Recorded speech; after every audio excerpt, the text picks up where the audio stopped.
For years now, we've seen Google partner with third-party manufacturers to build their ideas, but the Pixel team has been doing things a little differently. Their latest creation steps away from the Chromebook world, attempting instead to create an Android-powered convertible laptop. This is the Google Pixel C review.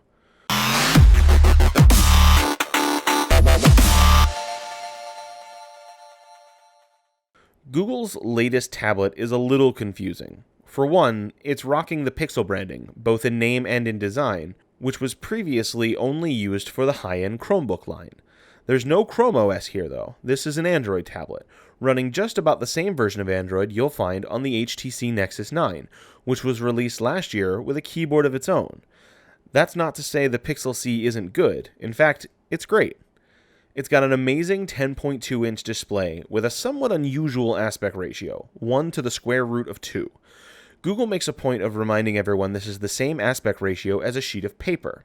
The way Google repeats this information, it sounds as though this tablet was meant to have some sort of multi-window support for more than just one app on the screen at a time. No such feature exists though, which for now makes this just another big Android tablet. The rest of the body looks almost as though a Chromebook Pixel was lopped off at the keyboard. You get a USB Type-C port capable of charging the massive 9,243 mAh battery in just over 2 hours, a headphone jack, speakers on either side of the screen that aren't quite Nexus 9 good but still pretty decent, and 4 microphones across the top edge near the 2-megapixel front-facing camera. The flat aluminum body looks amazing as long as you like silver, with nothing but the Pixel light bar as a brand indicator and an 8-megapixel rear camera in the top corner. The combination of sharp-ish edges and slick aluminum means this large tablet isn't the most comfortable thing in the world to hold with one hand and use for any significant amount of time, which is where the keyboards come in. The first is known simply as the Pixel C keyboard. It's the same size as the Pixel C, and Google boasts that it lets you type naturally as you would on a laptop. And that's not far off.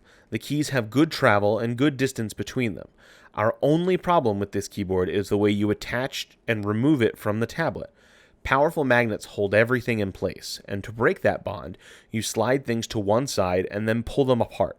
This means the display is sliding against the keyboard, and any little bit of grit that gets inside is likely to scratch the screen.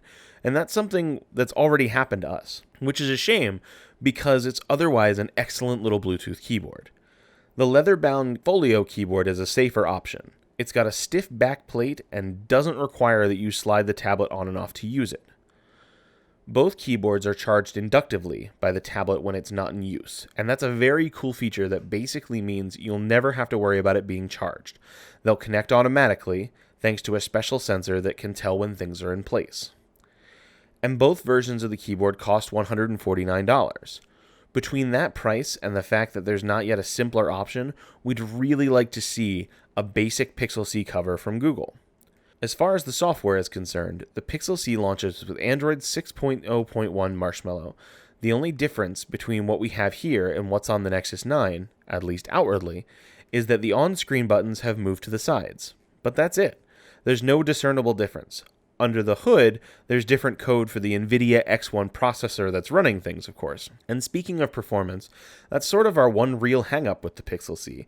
It's meant to be used horizontally in what's called the landscape orientation. When everything works, it's great. The problem is there are a lot of apps that don't work well sideways, if at all. Is that their fault? Or Google's? Well, both, really. So depending on what you're trying to do, you might have to remove the keyboard to use an app, and that just kills the experience.